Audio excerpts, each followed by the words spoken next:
بالله من الشيطان الرجيم بسم الله الرحمن الرحيم رب اشرح لي صدري ويسر لي أمري واحلل عقدة من لساني يفقهوا قولي.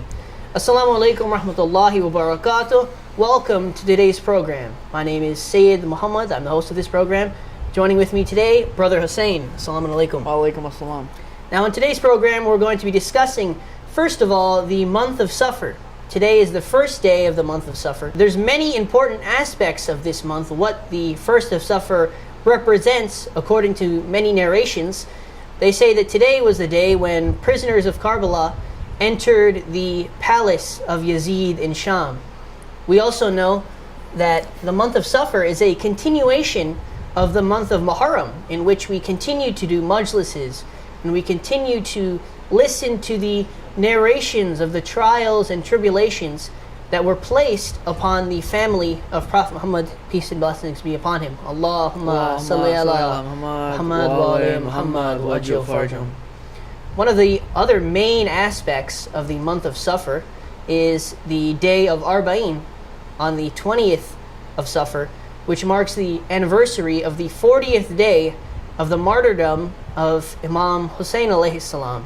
Brother Hussein, could you tell us a little bit about what goes on during Arba'in?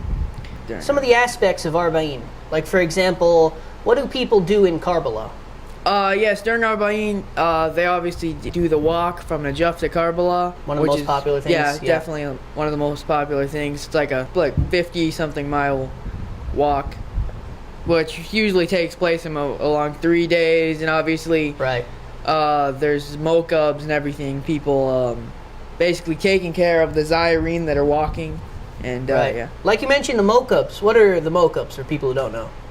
The mokubs are basically places where some are giving out food, some are giving out drinks, some are giving out tea, different types of drinks. Then some are just like you can just sit there. There's like beds, well, not places beds. to relax, Yeah, relax while on the Arba'in walk. Some have AC too, which is pretty nice. So those are some of the aspects of Arba'in. Just a quick brief look at Arba'in, which is of course coming up. Another thing that we're going to be talking about today is Asad Abbas. Was a famous Noha Khan. He was also the nephew of Hassan Sadiq, who was another famous Noha Khan.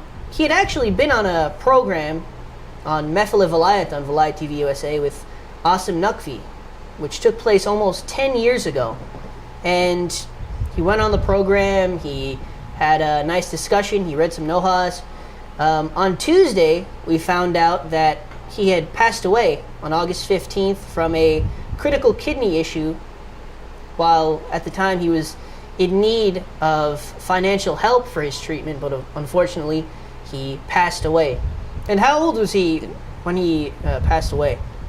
He was in his 30s. According to Geo News as well, it says that Asad Abbas was undergoing dialysis for 4 days a week and had asked the media industry and politicians in Pakistan and everyone to aid his treatment. It's said that for the kidney transplant, he needed about 50 million Pakistani rupees. Brother Hussein, do you know how many that is in dollars for? It's about 169,000 and something 500, something like that.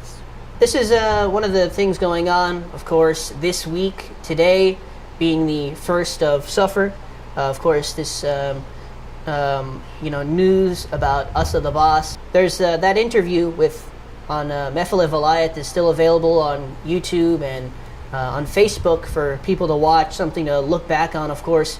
How time flies in 10 years. Yeah, it's pretty crazy. Of course, this unfortunate situation.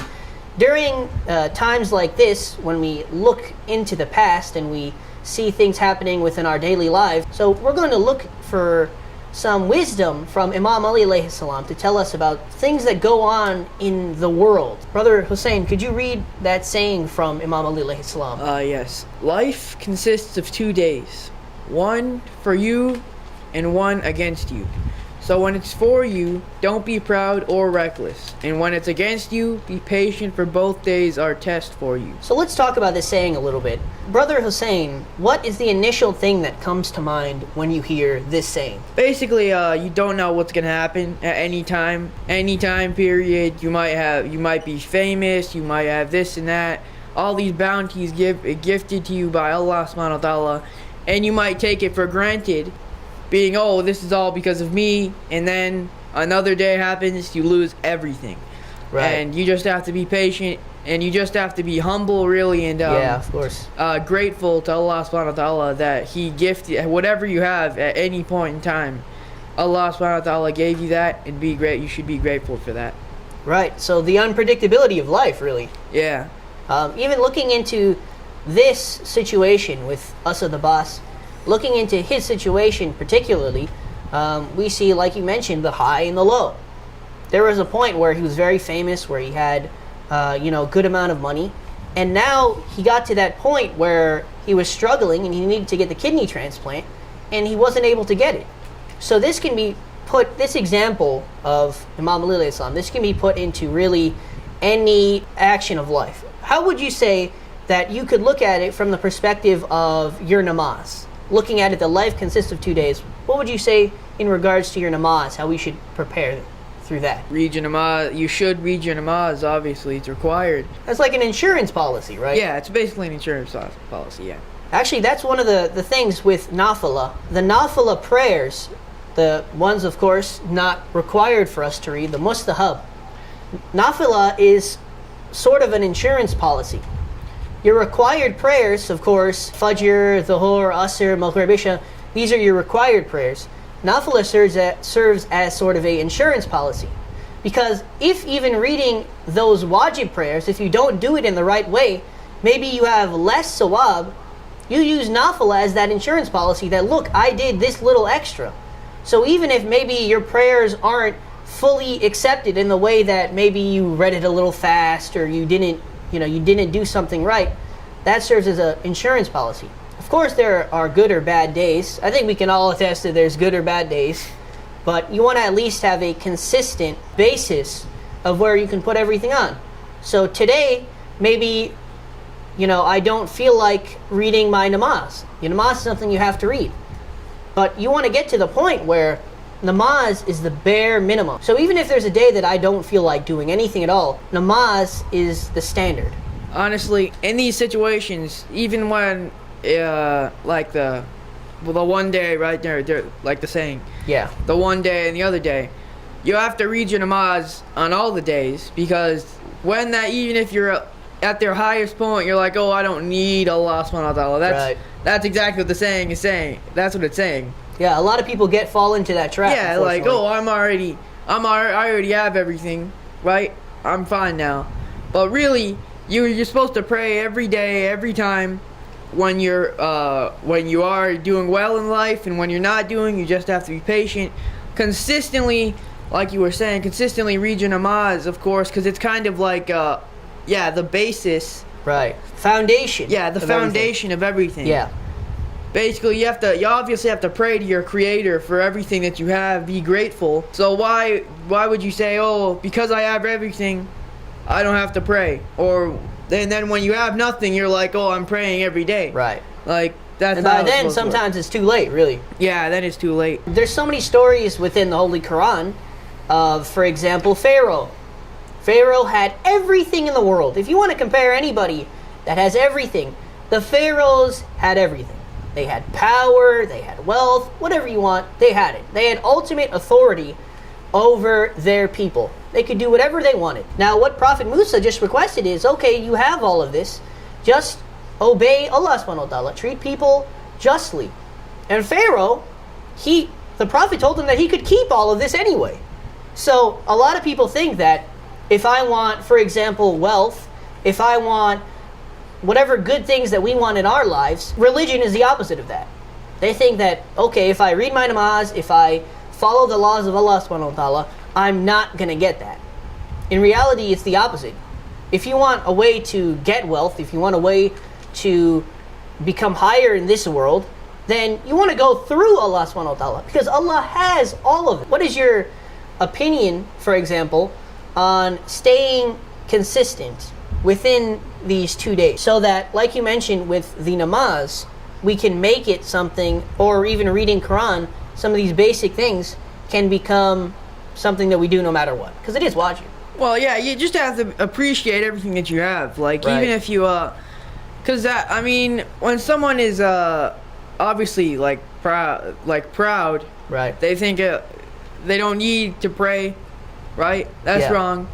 But, so basically, to stay consistent, really, you should just know you're a servant of Allah subhanahu wa ta'ala, and you have to, even if you're powerful, there will always be Allah subhanahu wa ta'ala is always the creator, so that's why you should stay humble, and that would probably help you stay on track. Right. And we can always use these reminders, I would Yeah. say. A lot of times you looking into the news, there's a reminder right there. Exactly with this story, this is a reminder from Allah subhanahu wa ta'ala to us. We are still alive, we still have a chance. Look back at the people of the past who don't have that chance. So let's use this story of, Asad Abbas, who was a very famous Noha Khan, and try to implement whatever lessons we can learn from that. For example, Brother Hussein, just off the fly, what's a lesson that you can learn from this story of, Asad Abbas? Honestly, basically, this could happen to any of us. Right. Just It's not like a disease. Yeah, you're not guaranteed tomorrow. You might think, oh, I'll read my namaz tomorrow, right? You're not guaranteed tomorrow. So you should do everything now, right?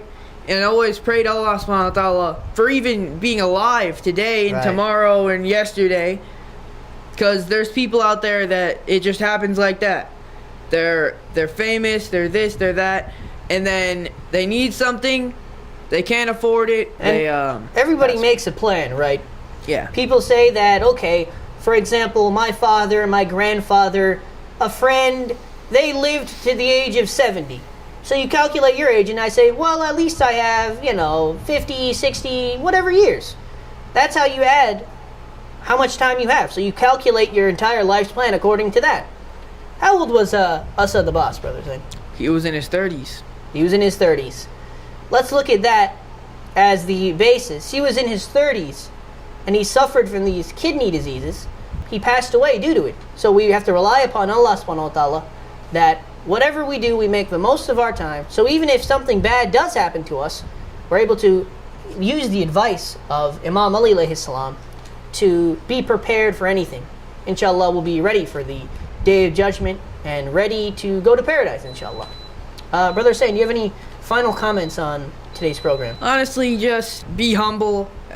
Always. You should always know that Allah subhanahu wa ta'ala is your creator.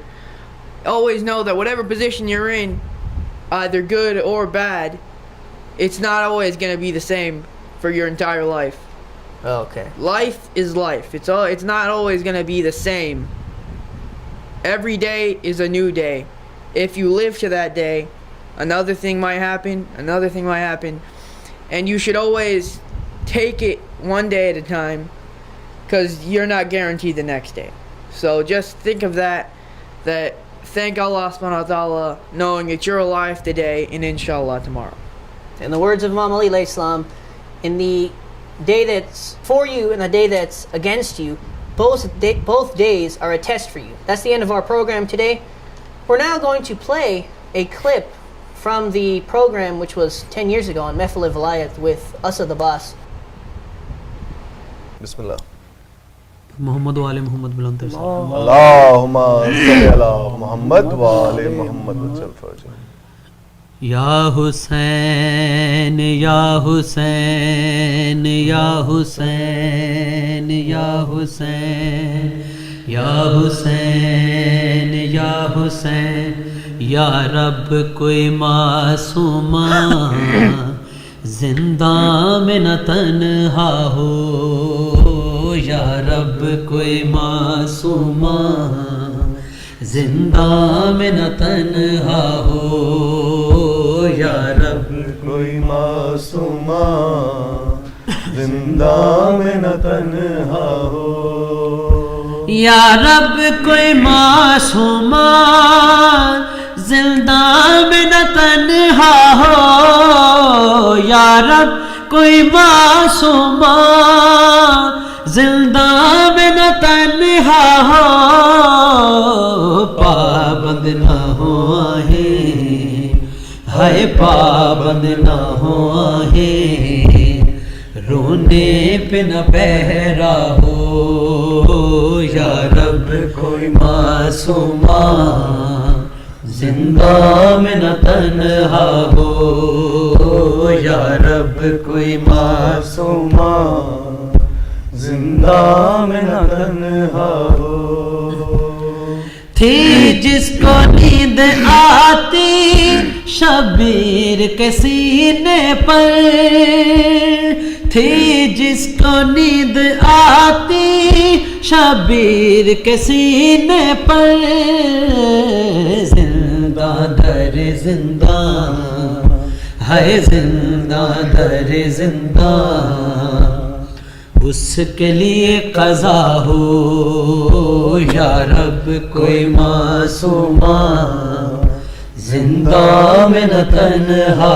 ہو یا رب کوئی معصومہ زندہ میں نہ تنہا ہو ٹکرائے نہ وہ کیوں کر زندہ کی دیواروں سے ٹکرائے نہ وہ کیوں کر زندہ کی دیواروں سے بھائی سے اور پھپھی سے ہے بھائی سے اور پھپھی سے جس کو جدا کیا ہو یا رب کوئی معصومہ زندہ میں نہ تنہا ہو یا رب کوئی معصومہ لئی ونج بابا میں کو لئی ونج بابا کوئی معصومہ تک کوئی تکلیف نہ دے سا رب کوئی معصومہ لئی ونج بابا معصومہ میں کو لئی ونج بابا تک کوئی تکلیف نہ دے سا زندہ میں نہ تنہا جے کر چاک چاوے نہیں زندہ میں تے میں پیدل ٹر دیوے سا معصومہ جس جاتے خیمے لگنا میرا بابا معصومہ میں تیرا اصغر بال کھڑے سا کوئی معصومہ جے کوئی پوچھے کون بی بی زندہ میں تیری باندھی نام سدے سا معصومہ زندہ میں نہ تنہا ہو زندان میں اے نجفی یاد آئے سکینہ کی دل رو رو کہہ رہا ہے ہائے دل رو رو کہہ رہا ہے اب نہ اجالا ہو یا رب کوئی معصومہ زندہ میں نہ تنہا ہو یا رب کوئی معصومہ زندہ میں نہ تنہا ہو یا رب کوئی معصومہ زندہ میں نہ تنہا ہو پابند نہ ہو ہے پابند نہ ہو رونے پہ نہ پہرا ہو اللہم صلی اللہ